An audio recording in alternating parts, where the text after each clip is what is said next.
హైదరాబాద్ కేంద్రంగా జరిగిన 200 కోట్ల రూపాయల ఫైనాన్స్ స్కామ్ లో పోలీసులు పురోగతి సాధించారు. ఈ కేసులో ప్రధాన నిందితురాలు నిమ్మగడ్డ వాణిబాలను అరెస్ట్ చేశారు. ఆమె భర్త నేతాజీతో పాటు కుమారుడు శ్రీహర్షను అదుపులోకి తీసుకున్నారు. టీఎస్సీఏబీలో వాణిబాల జనరల్ మేనేజర్గా పనిచేస్తున్నారు. అక్కడ పనిచేసే 140 మంది ఉద్యోగులను మోసం చేశారని వాణిబాలపై ఆరోపణలు ఉన్నాయి. టీఎస్సీఏబీ ఉద్యోగులు 26 కోట్ల రూపాయలు వాణిబాల కుటుంబానికి చెందిన ప్రియాంక ఎంటర్ప్రైజెస్లో డిపాజిట్ చేశారు.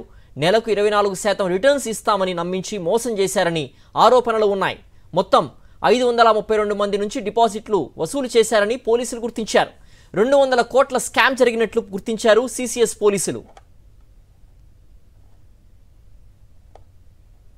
మరింత సమాచారం మా ప్రతినిధి వాసు అందిస్తారు. వాసు, ఈ ఫైనాన్స్ స్కామ్ కి సంబంధించిన పూర్తి వివరాలేంటి?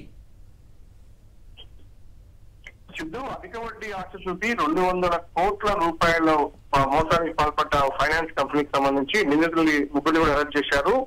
ఈ కేసులో ప్రధానంగా కూడా టిఎస్ క్యాప్ సంబంధించి ఏదైతే తెలంగాణ రాష్ట్ర కోఆపరేటివ్ బ్యాంక్ లో పనిచేసినటువంటి ఒక జనరల్ మేనేజర్ కూడా అరెస్ట్ కావడం జరిగింది. అక్కడే పనిచేసినటువంటి 140 మంది ఉద్యోగులను కూడా మోసం చేసిన తీరు వాళ్ళందరూ కూడా ఆందోళన బాధపడ్డారు. మేకా నేతాజీతో పాటు అతని కుమారుడు శ్రీహర్ష, భార్య టిఎస్ క్యాప్ జనరల్ మేనేజర్ గా పనిచేసినటువంటి వాణి బాల అరెస్ట్ కావడం జరిగింది.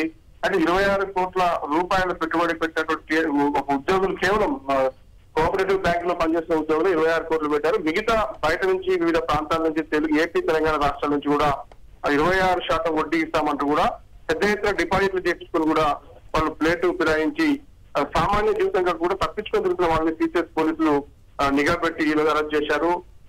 ప్రధానంగా మొత్తం 532 మంది నుంచి 200 కోట్ల రూపాయలు వసూలు చేసి పాల్పడినట్లుగా సిసిఎస్ పోలీసులు గుర్తించారు. ఎట్టకేలకైతే తల్లి, కుమారుడు, తండ్రి ముగ్గురు కూడా కీలక నిందితులుగా భావిస్తున్నారు. డబ్బంతా ఎక్కడ పట్టారు, ఎక్కడ ఎన్నో తరచున్నారు, వెనకలికి ఎవరైనా ఉన్నారన్న కోణంలో దర్యాప్తు చేస్తా ఉన్నారు.